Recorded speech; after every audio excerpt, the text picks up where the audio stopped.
ধরণীর বুকে ফুটে উঠল অনিন্দ সুন্দর চন্দ্র। গোলাকার পূর্ণিমা চাঁদের দৃশ্য মন কাঁপিয়ে দেয় আনন্দ হিল্লোড়ে। ঝিরিঝিরি বাতাসে বৃক্ষের পাতাগুলো হালকা দুলছে। বিশাল বাঁশঝাড়ের উপর গোলাকার চন্দ্র অদৃশ্য বন্ধনে বেঁধে আছে।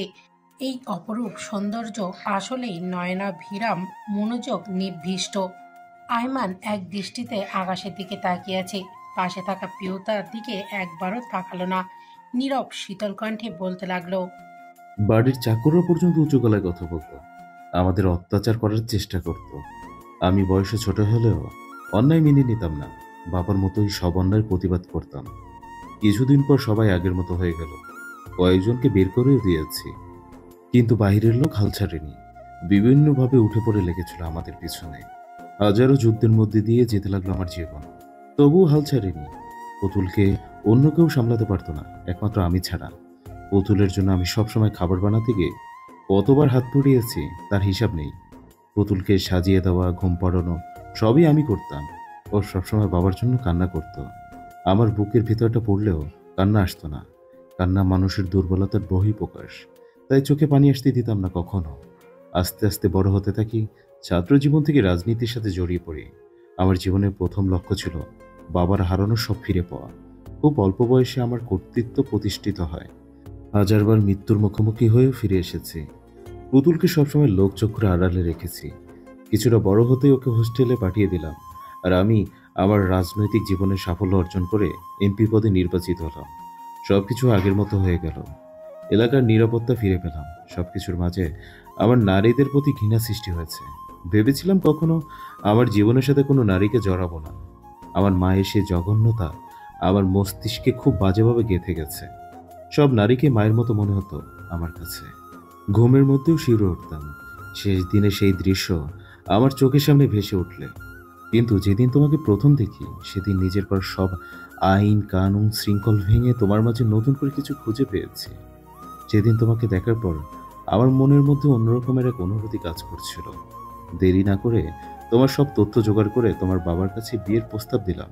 কিন্তু শ্বশুরমশাই অপমানের পর অপমান করতে লাগলেন। খোঁজ খবর নিয়ে জানতে পারি এলাকার সব ছেলে তোমার জন্য পাগল। আমার মধ্যে অজানা ভয়ের সঞ্চার হলো। আমার যে করে হোক তোমাকে লাগবে, তাই তো এত কিছু করতে হলো। বিয়ের পর তোমাকে স্বাধীনতা দেওয়ার ইচ্ছে ছিল না। সবসময় মনে হতো তোমাকে যদি স্বাধীনতা দিই, তাহলে তুমি যদি আমাকে ছেড়ে চলে যাও। তাই তো সবসময় তোমাকে চোখে চোখে রেখেছি।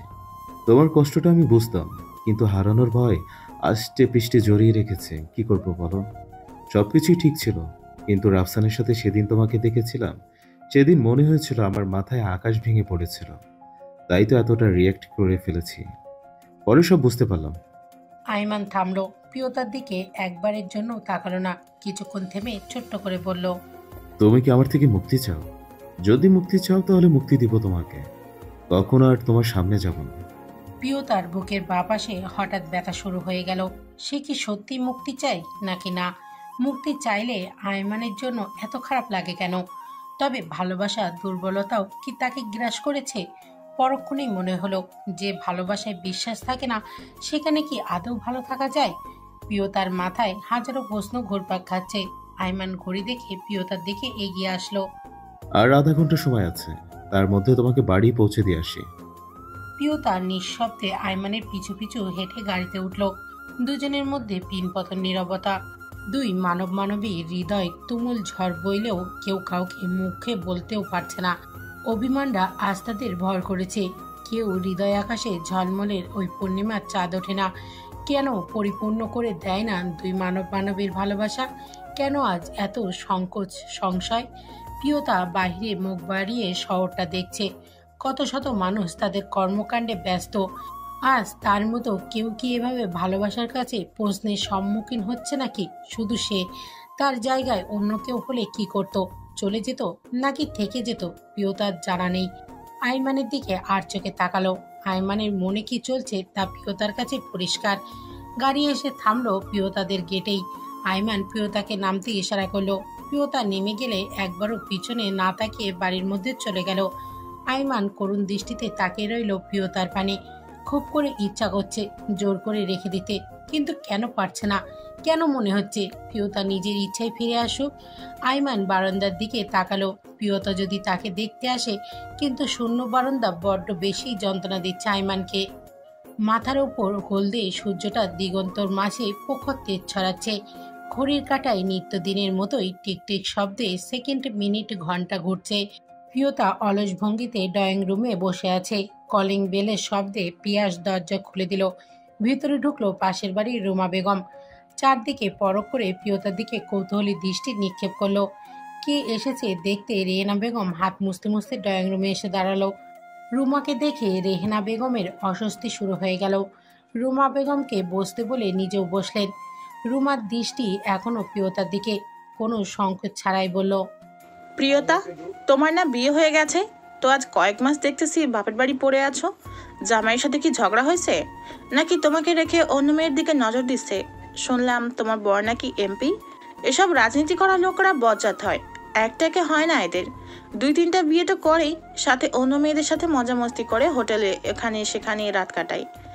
তোমারে যেমন জোর করে বিয়ে করছে, খোঁজ নিয়ে দেখো অন্য কোনো সুন্দরী মেয়েরে এভাবে জোর করে বিয়ে করছে কিনা। তোমার মতো এত সুন্দরী মেয়ে এখন স্বামীর ঘর ছাড়া। রুমার কণ্ঠে আফসোসের সুর। কত করে বলছি ভাবি, মেয়েটাকে বিয়ে দিয়ে দেন, এখন কি হলো? প্রিয়তা রাগে হাসপাস করতে করতে বলল, আপনি কি জ্যোতিষী? সব কিছু জানেন? আমি এমনিতেই চলে এসেছি বাপের বাড়ি। এই অল্প দিনে পর হয়ে গেল না কি যে এখন আপনার এগুলো নিয়ে মাথা ঘামাবেন? আমার যতদিন ইচ্ছা ততদিন এখানে থাকবো।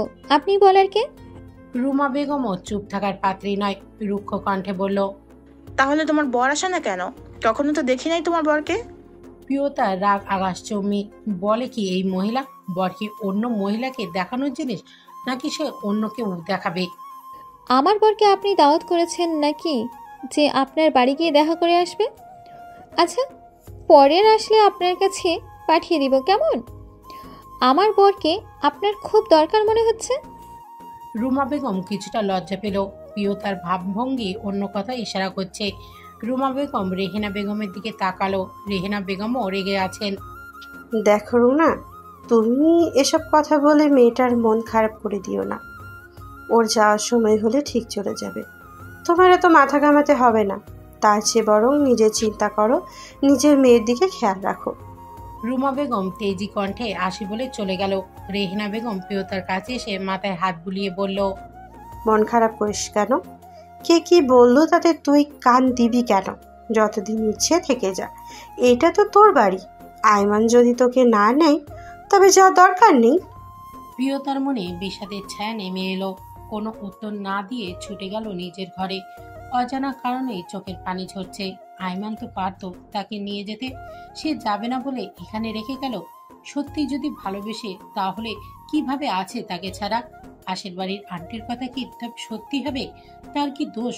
অন্যের কাছ থেকে সে কেন শুধু শুধু কথা শুনবে? পশ্চিম আকাশে মেঘের শিরীষ ছুঁয়ে গেছে গোলাকার সূর্যটা। দিগন্তের মানব মানবীরা সূর্যের শেষ বিদায়ের দৃশ্য উপভোগ করছে অপরিসীম উল্লাসে। শহরে একটু দূরে নীরব নিস্তব্ধ নদীর পাড়ে বসে আছে দুজন তরুণ তরুণী। সামান্য দূরে একটা বড় গাছ। দূর থেকে উড়ে আসা বাদুড়গুলো বটগাছে শাখা পোশাকে ক্লান্তির দূরীভূত করতে ব্যস্ত।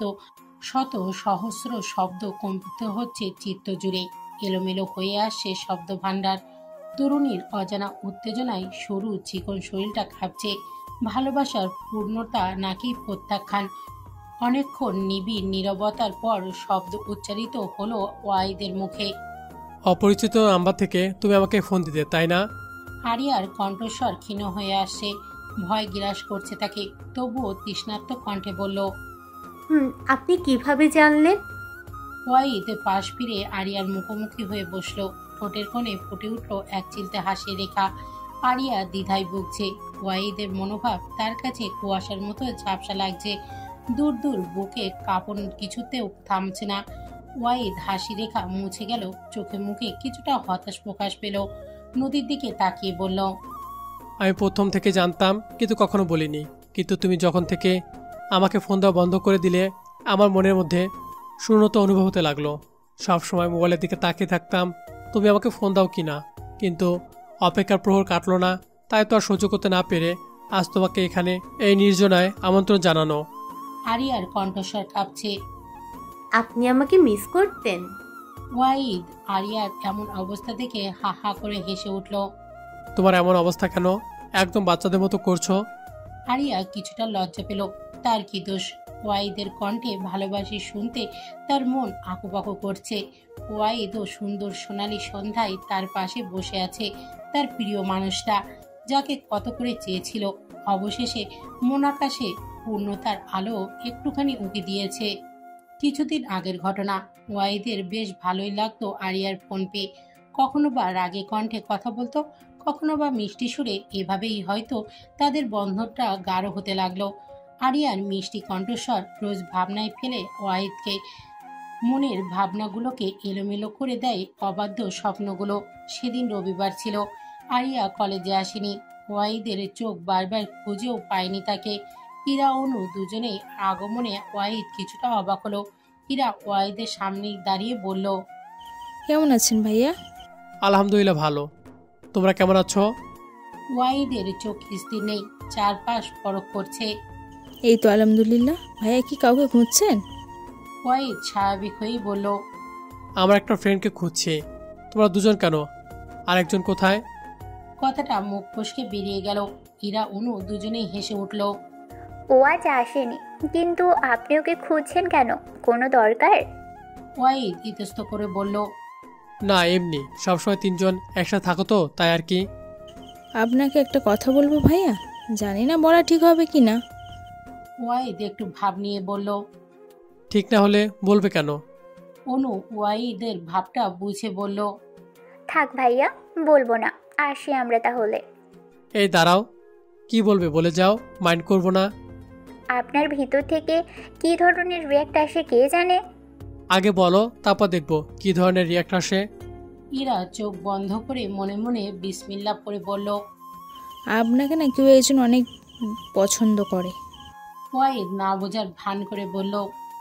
অনেকে তো পছন্দ করে আমাকে। ইরা একটু বিরক্তি স্বরে বলল, হ্যাঁ সেটা ঠিক, তবে স্পেশাল কেউ কি থাকতে পারে না? জানি না, তবে কেউ যদি স্পেশাল হয় তবে গোপনে না থেকে প্রকাশ্যে আসতে আপত্তি কোথায়? আপনি কি কাউকে পছন্দ করেন?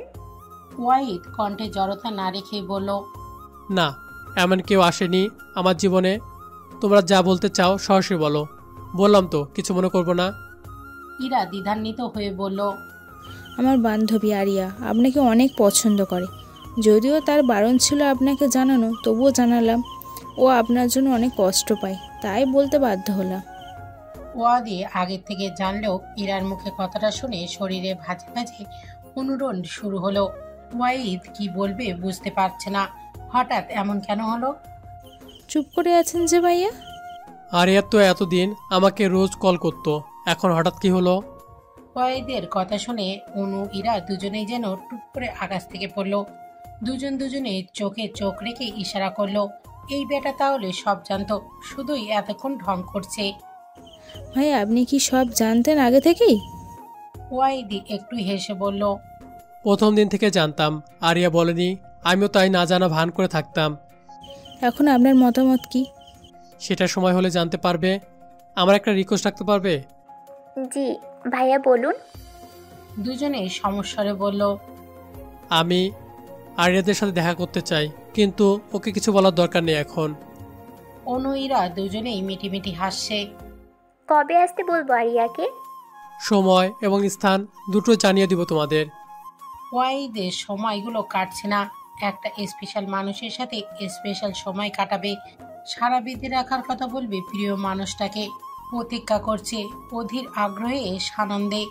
আরিয়ার মুখোমুখি দাঁড়িয়ে আরিয়াকে কত কথা বলার আছে। প্রথম যেদিন আরিয়াকে ক্যান্টিনে দেখেছে, ওই দিন অন্যরকম অনুভূতি হয়েছে আরিয়ার প্রতি। রাতে যখন আরিয়া ফোন দিয়েছে তখন ওয়াহিদের নিশ্চিত ছিল এটা আরিয়া, কারণ তার এই নাম্বার কারোর কাছে ছিল না। আস্তে আস্তে আরিয়ার সব খবর পেয়ে যায় ওয়াদি। তবুও এতদিন না বোঝার ভান করেছিল আরিয়ার ভালোবাসার গভীরতাটা পরীক্ষা করার জন্য। সেদিন থেকেই ওয়াহিদের ভিতরে পশুবন বয়ে চলেছে নির্বোধি। সবগুলো রক্তকণিকা উত্তেজিত হয়ে উঠল নতুন স্বপ্নে। বসন্তের দক্ষিণা হাওয়া বইতে লাগলো হৃদয় অঙ্গনে। সময় শেষ হচ্ছে না, ঘড়ি যেন থেমেই আছে। অপেক্ষা স্রোতময় নদীর সাঁতার কাটতে কাটতে শুধু মনে পড়ে আরিয়ার সেই স্নিগ্ধ হাসি, নাক্ষত্রিক চোখ, মায়াবী চেহারা। আরিয়া কি শাড়ি পরবে নাকি থ্রি পিস? কোন কালারের পরবে আরিয়া? কে কি সেদিন অনেক বেশি সুন্দর লাগবে? চুলগুলো কি খোলা থাকবে নাকি খোপা করা? কোন রঙের লিপস্টিক ঠোঁটে লাগাবে? ভাবতে ভাবতে হারিয়ে যায় দূর অজানায়। অবশেষে বহু অপেক্ষাকৃত দিন আসলো। বিকালের সময় ওয়াইদি বেরিয়ে গেল। অনুয়েরা দুজন মিলে আরিয়াকে রাজি করিয়ে নিয়ে আসলো নদীর তীরে। আরিয়ার মনের সামনে কি হতে চলেছে তার বিন্দুমাত্র ধারণা নেই। ছায়া সুনিবিড় শান্ত পরিবেশ বিরাজমান করছে তীর নয়। দূরে কিছু মানুষ দেখা যাচ্ছে, তারও হয়তো শীতল পরিবেশ উপভোগ করতে এসেছে। আরিয়া হালকা নীল রঙের থ্রি পিস পরেছে, ঠোঁটে কোনো লিপস্টিকের ছোঁয়া নেই। খোলা চুলগুলো বাতাসে উঠছে। আরিয়া বারবার কানে গুজে দিচ্ছে চুলগুলো। ওয়াইদ সাদা রঙের শার্টের সাথে কালো প্যান্ট পরেছে। সাধারণ পোশাকের ক্ষেত্রে দুজনের বেশ মিল। সিম্পল ভাবে আরিয়াকে অন্যরকম সুন্দর লাগছে। ঝর্ণার জলের ন্যায় স্বচ্ছ মুখশ্রীতে কোনো প্রসাধনীর ছিটে ফোটাও নেই। অনুইরা আরিয়াকে দাঁড় করিয়ে চলে গেল। আরিয়া হাবাগোবার মতোই দাঁড়িয়ে আছে। বহু প্রশ্নের পরও কোনো উত্তর পায়নি ইরা অনুর কাছে। 2 মিনিট পর ওয়াইদ এসে পেছনে দাঁড়ালো। কারোর উপস্থিতি টের পেয়ে আরিয়া পেছনে তাকিয়ে অবাকের কিং কর্তব্য বিমূঢ়। হাঁ করে কিছুক্ষণ তাকিয়ে রইল। ইরা আর অনুর মতিগতি এখনো তার কাছে পরিষ্কার। কেন তারা তাকে এভাবে ধরে বেঁধে নিয়ে এসেছে? তারপরও নিজের শরীরে চিমটি কেটে নিশ্চিত হলো স্বপ্ন নাকি সত্যি। আরিয়ার এমন অবস্থা দেখে ওয়াইদ না হেসে পারল না। আরে চিমটি কেটে নিজেকে ব্যথা দেওয়ার দরকার নেই, সত্যি আমি এসেছি। আরিয়া এখনো ঘর থেকে বেরিয়ে আসতে পারেনি। ওয়াইদ স্বাভাবিক হয়ে বলল, এত অবাক হওয়ার কিছু নেই, আমি কি আসতে পারি না? আরিয়া কিছুটা লজ্জা পেল। না আসলে তা নয়, হঠাৎ এখানে দেখা তো তাই। কেমন আছেন? ভালো, তুমি? আমিও ভালো। চলো গিয়ে বসি, নিশ্চয় এতক্ষণে তোর পা ব্যথা হয়ে গেছে। আরিয়া হ্যাঁ সূচক সায় দিতেই ওরা তীরে গিয়ে বসলো। দুজনের বেশ অনেকক্ষণের কথোপকথনের ভিতর ইরা অনু এলো। ওয়াইদ হেসে চলে গেল। ইরা এবং অনু আরিয়াকে চোখ বন্ধ করে হাত ধরে নিয়ে গেল। আরিয়ার অজানা বুক কাঁপছে। তবে কি এতদিনের অপেক্ষা শেষ হবে? নদীর তীর ঘেঁষে দাঁড়িয়ে আছে কদম গাছ। কিছুটা দূরেই কাশবনের মেলা। সন্ধ্যার স্নিগ্ধ হাওয়ায় দুলছে, কখনো বা হেলে দুলে মেয়েলি নাচে মত্ত হচ্ছে। ঠিক এই রকমই প্রকৃতির শোভার বর্ধিত জায়গায় হৃদয় কম্পিত ভালোবাসার কথা বলতে একগুচ্ছ গোলাপ নিয়ে হাঁটু গেড়ে বসে আছে ওয়াইদ। সামনে দাঁড়িয়ে আছে আরিয়া। আস্তে আস্তে চোখ খুলল। ওয়াইদকে এভাবে বসে থাকতে দেখে আরিয়া অবাক হলো। হাজারো কথায় হৃদয়ের ঘূর্ণিঝড়ের সৃষ্টি করলেও মুখে কথা আটকে আছে। বারবার এলোমেলো হচ্ছে শব্দচয়ন, চোখে সীমাহীন আনন্দ। আজ মন বাগানে পুষ্পিত বৃক্ষ, স্বপ্নের মিলন মোহনায় দাঁড়িয়ে আছে ওদের অপেক্ষায়। ভালোবাসার অঞ্জলিতে জড়াবে জন্ম জন্মান্তরের জন্য। ওয়াইদ ধীর স্থির কণ্ঠে বলল, দেহের প্রতিটা রক্তকণিকায়, অস্থিমজ্জায়, দেহের প্রতিটি কোষে কোষে তিল তিল করে জমা করেছে নিখাত ভালোবাসা। বুকের বাম পাশে হৃৎপিণ্ডটার লাপডাপ শব্দ হঠাৎ হঠাৎ বেড়ে যায়। আমি মনে করি আমার এই সুচ্ছ অনুরাগ, অনুভূতি, পরিশুদ্ধ ভালোবাসা শুধুমাত্র একজন বিশেষ মানুষের জন্য। আমি সব কিছু তার জন্য বিসর্জন দিব। জীবনের প্রতিটা মুহূর্তে তাকে আমার পাশে চাই, যার কাছে বইয়ের পাতার মতো আমাকে উপস্থাপন করব। সে প্রতিটি শব্দ লাইন পড়বে। তাকে আমি আমার প্রিয়তম অর্ধাঙ্গনী হিসেবে চাই। জীবনে হাল ধরতে ধরতে যখন আমি ক্লান্ত, মেডিকেলে বইগুলোতে মুখ ডুবে যখন আমার দিবারাতি কেটে যেত, তখন আমার জীবনে তার আগমন। সেই মানুষটা আমার সম্মুখে দাঁড়িয়ে আছে। আরিয়া, সেই মানুষটা তুমি। তোমাকে আমি ভালোবাসি আরিয়া। ফুলগুলো বাড়িয়ে দিল আরিয়ার দিকে। সমুদ্রের ভয়ঙ্কর ঢেউয়ের মতো আরিয়ার মনে বিশাল ঢেউ খেলছে। পাহাড়ের উপর থেকে নেমে আসা কোনো ঝর্ণা ভেঙে চুরমার করে চলে যাচ্ছে শরীর বেয়ে। প্রতিটি রন্ধে রন্ধে শিহরণে তুফান বয়ে যাচ্ছে। শরীর হিম জামা বরফের ন্যায় ঠান্ডা হয়ে আসছে। অনবরত কাঁপছে শরীর। হার্টবিট বেড়ে চলেছে ক্রমাগত। কম্পনত হস্তে ফুলগুলো নিল। হাতের তালির শব্দে ধ্যান ভাঙল ওয়াহিদ এবং আরিয়ার। ওয়াহিদের দুজন বন্ধু এবং অনু ইরা সহ তারা মোট 6 জন। খাওয়া দাওয়ার পর্ব শেষ করে একগুচ্ছ স্মৃতি বহন করে আরিয়া বাসায় ফিরল। আজ প্রিয়তাকে অনেক বেশি মিস করছে আরিয়া। মনের মাঝ আজকের দিনটাকে চিরস্মরণীয় হয়ে থাকবে আজীবন। ধাপাস করে বিছানায় শুয়ে চোখ বন্ধ করে ভাবছে ওয়াহিদের কথাগুলো। বারবার কানে বাজছে সেই অমৃত বাণী, ঠোঁটের কোণে বারবার দোল খায় আমায়িক হাসে। সকাল 11টা। বিশাল বহুল বাড়িতে আকাশচুম্বিক রাগ নিয়ে এক পা দুপা করে ঢুকছে প্রিয়তা। সুমি সুলতানা প্রিয়তাকে দেখে কিছুটা অবাক হলো। আরে আমার বৌমা যে হঠাৎ আমার কাছে। প্রিয়তার গা ঘিনঘিনিয়ে উঠল সুমি সুলতানার কথায়। একটা মহিলা এতটা জঘন্য কিভাবে হতে পারে? আদৌ এটা আইমানের নিজের মা তো নাকি সৎমা? প্রিয়তার মনে সন্দেহ জাগলো। তাচ্ছিল্য হেসে বলল, কেন আসতে পারি না? নাকি ভয়ে আছেন? ভয়ে থাকবো কেন? প্রিয়তার কণ্ঠে তেজ বাড়ল। কেন জানেন না বুঝি? আপনি আদৌ মানুষ? আমার তো সন্দেহ হয় একজন মা কিভাবে পারে নিজের ছেলের ক্ষতি করতে। আপনি ওনার মা না হলে আপনি এতদিন ঠিক কী কী শাস্তি পেতেন তা কল্পনাও করতে পারবেন না। উনি কি শাস্তি দিত সেদিন সব সত্য জানতে পারি ওই দিন আমি নিজেই আপনাকে ওপারে পাঠিয়ে দিতাম। আপনি একজন স্ত্রীর ক্ষমতা এখনও দেখেননি শাশুড়ি মা। আপনাকে সাবধান করতে এলাম। কালকে রাতে আপনি যা ঘটিয়েছেন, আল্লাহ অশেষ রহমতে আমার স্বামীর কিছু হয়নি। তবে আর যদি কখনো সাহস করেন তাহলে আমার থেকে খারাপ তো আর কেউ হবে না বলে দিলাম। ভুলে যাবেন না আমি একজন ক্ষমতাবান এমপির স্ত্রী। আমাকে দুর্বল ভেবে ভুল করবেন না শাশুড়ি মা।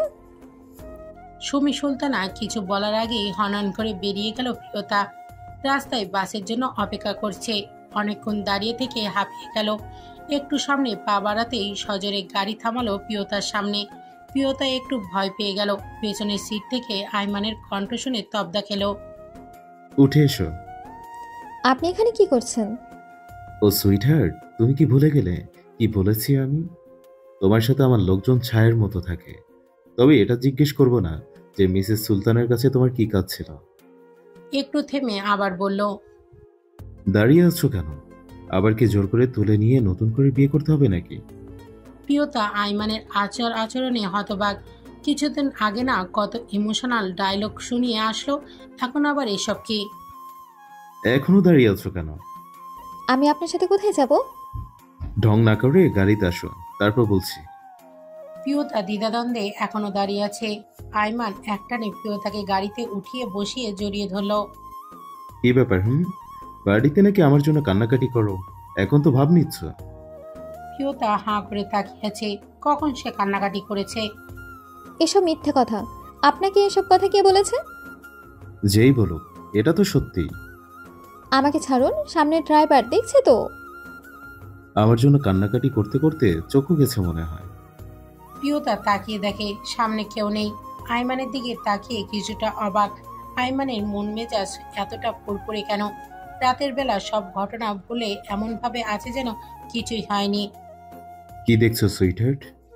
প্রিয়তা কিছুটা লজ্জা পেয়ে নিচের দিকে তাকালো। আইমানের অট্টহাসিতে আবারও তবদা খেলো। কিছুক্ষণ পর ড্রাইভার গাড়িতে এসে বসতেই প্রিয়তা ছিটকে দূরে সরে গেল। প্রিয়তা আবার প্রশ্ন করল, আমরা কোথায় যাচ্ছি? আইমান আয়েশি ভঙ্গিতে বলল, কাজী অফিসে বিয়ে করতে। কি পাগল আপনি? পাগল আমি। কাজী অফিসে না গিয়ে তোমাদের পাশের বাড়িতে বিয়েটা করা উচিত ছিল। ওই বাড়ির মহিলা নাকি আমাকে দেখার অনেক শখ। ওই বাড়িতে বিয়ে করে ওই বাড়িতে বাসর করা উচিত। প্রিয়তা কথা বলতে ভুলে হা করে তাকিয়ে আছে। কিভাবে জানলো এসব তা বড় কথা নয়, সামনে কি হতে চলেছে তাই বড় কথা। সত্যি যদি এগুলো করেন উনি, তাহলে এসব ভাবতে ভাবতে প্রিয়তার মাথা গোলমাল পাকিয়ে গেল। আইমান ইতিমধ্যে সব ঠিকঠাক করে ফেলেছে। আগের বার জোর করে বিয়ে করেছে, এখন প্রিয়তা তাকে ভালোবাসে, তাতে কোনো সন্দেহ নেই। না হলে বাঘিনীর গুহায় এভাবে হানা দেয়? আইমানের চোখে মুখে হাসির ঝিলিক। রোমা বেগমের কথা পিয়াসের কাছেই শুনেছে আইমান। সঙ্গে সঙ্গে সিদ্ধান্ত নিয়েই ফেলেছে প্রিয়তাকে ফিরিয়ে আনবে। অনেক হয়েছে অভিমান আর না, কিন্তু রোমা বেগমকে একটা শিক্ষা না দিলেই হয় না। গাড়ি পার্কিং করে সোজা রোমা বেগমের বাড়িতে কলিং বেল বাজাতে লাগলো আইমান। প্রিয়তা হাজার বারণ করা সত্ত্বেও আইমান শোনেনি। তার এক কথা, আজ এখানে বিয়ে করে বাসর করবে। প্রিয়তা হাঁপিয়ে গিয়ে মুখে তালা দিল। কলিং বেলের শব্দে রুমা বেগম দরজা খুলে দিল। আইমান লম্বা করে সালাম দিয়ে ভেতরে ঢুকলো, সঙ্গে প্রিয়তা। রুমা বেগম অবাক হয়ে প্রিয়তার দিকে তাকিয়ে চোখের ইশারা করলো। আইমান চারিদিকে তাকিয়ে বলল, বাড়িতে কেউ নেই নাকি আন্টি? না বাবা, কেউ নেই এখন। আমার মেয়ে ইতি আর তার বাবা দরকারি কাজে বাইরে গেছে। পাঞ্জাবির হাতা গুটিয়ে সবাই বসতে বসতে বলল, তাহলে তো ভালোই হলো, আজকে রাতে এখানে বাসর করব। শুনেছি আপনি নাকি আমাদের নিয়ে অনেক বেশি টেনশন করেন আন্টি, তাই তো আপনার বাড়িতে আবারও একবার বিয়ে বাসর সব করব। রুমা বেগম আকাশ থেকে পড়ল। বলে কি এই ছেলে, এইটুকু কথার জন্য এত বড় সিদ্ধান্ত? তারপরও হাসি মুখে বলল, সমস্যা নেই বাবা, প্রিয়তা তো আমার মেয়ের মতোই। সমস্যা নেই, রাতটা থেকে যাও। ধন্যবাদ আন্টি। প্রিয়তার দিকে তাকিয়ে চোখ মেরে কিছু বোঝালো। সময়টা সন্ধ্যা। আকাশে উজ্জ্বল রাঙা ভাব ছেড়ে ঘন কালো মেঘেরা মিছিল করে দক্ষিণ থেকে উত্তরের দিকে যাচ্ছে। ঝড়ো হাওয়া বইছে, বেশ গুটি গুটি বৃষ্টিও পড়ছে বাইরে। আইমান রুমা বেগমের বাড়িতে ধীর স্থির হয়ে বসে আছে। আইমানের দলের ছেলেরা ব্যস্ত বাসর ঘর সাজাতে, কোনো কমতি রাখেনি বাড়িটাকে সাজাতে। রুমা বেগম এতজন লোকের খাবার রান্না করতে করতে হয়রানির শিকার হচ্ছে বহুবার। আইমানের দলের ছেলেরা তো একটা হাতির মতো দেখতে, যেন সবগুলো আজ খাবারের প্রতিযোগিতায় এসেছে। বিনা বাক্যে নিজের মধ্যে প্রতিযোগিতা করে রুনা বেগমের অন্ন শূন্য করাই তাদের একমাত্র লক্ষ্য ছিল। এমন অবস্থা দেখে নিজেকে ইচ্ছামতো গালি দিয়ে মনে মনে কয়েকশোবার তবাও করে ফেলেছে। জীবনে আর কারোর বিষয়ে নাক গলাবে না। প্রিয়তা রুনা বেগমের এই অবস্থা দেখে একটু দয়া হলো, পরক্ষণে মনে হলো এই মহিলার শাস্তি হওয়া উচিত। রুনা বেগমের হঠাৎ পাশের বাড়ির আলোকসজ্জা দেখে অবাক হলেন। তার জানা মতে বাড়িতে একমাত্র রুনাই আছে, তাহলে এমন করে বাড়ি সাজানো কেন? মনের মাঝে প্রশ্নগুলো ঘুরপাক খাচ্ছে। যাবার জন্য পা বাড়িয়ে গেল না, কিন্তু তিনি তো জানেন না তার গুণধর জামাই বাবা রুনা বেগমের শাস্তি স্বরূপ কেমন উদ্ভট পরিকল্পনা করেছে। জানলে হয়তো আশ্চর্যে সপ্তচূড়ায় উঠে যেতেন। রাতের খাবার শেষে প্রিয়তা রুনা বেগমের বাড়িতে পশ্চিম পাশের দরজায় দাঁড়িয়ে আছে। ঠিক তার পাশের ঘরটা নির্ধারণ করা হয়েছে আইমান প্রিয়তার জন্য। প্রিয়তা ঘুরে ঘুরে পশ্চিমের ঘরটা দেখছে, বেশ সুন্দর আসবাবপত্র দিয়ে সাজানো। প্রিয়তা অনেকবার এই বাড়িতে আসলেও আজ তার কাছে সব অন্যরকম লাগছে। এই রকম একটা পরিস্থিতিতে এই বাড়িতে বহুদিন পর আজ আইমানের সাথে এক ঘরে এক বিছানায় ঘুমাবে ভাবতেই প্রথম দিনের মতো দেহ মন শিহরণে তুফানে তুলছে। বুকের মধ্যে ধুকপুক ধুকপুক শব্দের তীব্রতা ছড়িয়ে যাচ্ছে। আইমান প্রিয়তাকে কোথাও দেখতে না পেয়ে একে একে সব ঘরে উঁকি মেরে পশ্চিমের ঘরটায় এসে দাঁড়ালো। আইমান ডান হাতে মোবাইল জরুরি কাজ করছে, বা হাতে কিছু শপিং ব্যাগ। প্রিয়তার দিকে না তাকিয়ে ব্যাগগুলো বাড়িয়ে দিল। আগের বারের মতো পরিয়ে দেবো নাকি নিজেই পড়বে? প্রিয়তা ব্যাগগুলোর দিকে তাকিয়ে বিরক্তি স্বরে বলল, এগুলোর কি দরকার ছিল? শাড়ি তো পরেই আছি, নতুন করে পরতে পারবো না। আইমান মোবাইলটা পকেটে পুরে প্রিয়তার দিকে অবাক দৃষ্টিতে তাকালো। এতটুকু একটা বাচ্চা মেয়ে পর্যন্ত জানে বাসর রাতে সাজগোজ করতে হয়, আর তুমি দ্বিতীয়বার বাসর সারতে এসেছ, অথচ কিছুই জানো না দেখছি। বাসর জীবনে একবার হয়, দ্বিতীয় তৃতীয়বার কোনো বাসর হয়? এটা না জীবনে দেখছে না শুনেছে। তোমাকে লোকজন মাইক বাজিয়ে বলবে তো আমরা আজ বাসর করছি, আর তুমি কি বললে বাসর করতে দেখোনি। তুমি এতটা নির্লজ্জ কবে হলো সুইটহার্ট, যে অন্যের বাসর করা দেখতে চাইছো? প্রিয়তা রাগে কণ্ঠে বলল, আমি তো কথার কথা বলেছি, তাই বলে আপনি আমাকে নির্লজ্জ বলবেন? আপনার সাথে আর এক মুহূর্ত নয়, যাচ্ছি আমি। প্রিয়তা যাওয়ার জন্য পা বাড়াতেই আইমান ছট করে প্রিয়তার হাত ধরে ফেলল। আরে কোথায় যাচ্ছ সুইটহার্ট? তোমার স্বামী তো তোমার জন্য সব করতে পারে। তোমার যখন বাসর দেখার খুব ইচ্ছে, সেটা আমি আইমান মির্জা তোমার স্বামী নিজেই তোমাকে দেখাবো। সময় নষ্ট করে লাভ নেই, ঝটপট রেডি হয়ে আমার জন্য অপেক্ষা করো। দরজায় পা বাড়িয়ে আবার ফিরিয়ে নিল। প্রিয়তা ভুরুকুসকে প্রশ্ন করল, আবার কেন এলেন? আইমান সতর্ক দৃষ্টিতে তাকিয়ে বলল, লিপস্টিক একদম দেবে না। দেখা গেল অকালে ক্যান্সারে ভুগেছি। ভেজালমুক্ত জিনিসে শরীর মন দুটোই সুস্থ থাকে। প্রিয়তার দিকে ঝুঁকে বাঁকা এসে চোখ মেরে বেরিয়ে গেল। প্রিয়তা তখনও থম মেরে দাঁড়িয়ে আছে। আইমান নির্লজ্জের জীবন্ত দলিল হয়ে ওকে কিভাবে নির্লজ্জ বলল। বহু প্রতীক্ষিত প্রহর অবশেষে ধরা দিল আইমানের দুয়ারে। প্রিয়তা রেডি হয়ে পাশের ঘরে গিয়েছে অনেকক্ষণ হলো। আইমান জরুরি কাজ সেরে তড়িঘড়ি করে দরজা ঠেলে ঘরে ঢুকলো। আইমানের অস্থির দৃষ্টি ঘরের এক কোণে থমকে গেল। এই দৃষ্টিতে আজ কাকে দেখছে? আগে হাজারবার দেখলেও আজ আইমানের কাছে মনে হচ্ছে সে এই প্রথম প্রিয়তাকে দেখছে। আস্তে আস্তে এগোতে থাকলো সামনের দিকে। প্রিয়তা নিচের দিকে তাকিয়ে আছে, ওষ্ঠধর কাঁপছে। শরীরের শক্তিটুকু আইমানের কাছে আসার সাথে সাথে একেবারে উদাও হয়ে গেল। নিজেকে সামলানোর মতো শক্তি ফুরিয়ে আইমানের উপর শরীর এড়িয়ে দিল। আইমান দুই হাতে প্রিয়তাকে জড়িয়ে ধরল। বহুদিনের তৃষ্ণার্তের মতো প্রিয়তার খুব গাঢ়ভাবে আটকে ধরল বক্ষ মাঝে, যেন ছেড়ে দিলেই ছুটে পালিয়ে যাবে দূরে কোথাও। বাহিরে বৃষ্টির প্রকোপ বেড়েছে। হঠাৎ হঠাৎ বিদ্যুৎ চমকানোর আলোতে ঘরময় আলোকিত হয়ে যাচ্ছে। কখনো বা বজ্রপাতের শব্দে ঘর কেঁপে উঠছে। ঝোড়ো হাওয়ায় ধূসর রঙের পর্দাগুলো উঠছে। বজ্রপাতের শব্দ তীব্র থেকে তীব্রতর হচ্ছে। বিধ্বংসী তাণ্ডব করে চলেছে প্রকৃতি। প্রিয়তার হুঁশ ফিরতেই আইমানের বন্ধন থেকে নিজেকে কিছুটা সরিয়ে দাঁড়ালো। আইমান হাত দুটো সরিয়ে নিল, প্রিয়তার দিকে তাকিয়ে রইল। আস্তে আস্তে কাছে এসে প্রিয়তাকে বিছানায় বসিয়ে হাঁটু গেড়ে আইমান বসে পড়ল। অপরাধী কণ্ঠে প্রিয়তার দিকে তাকালো।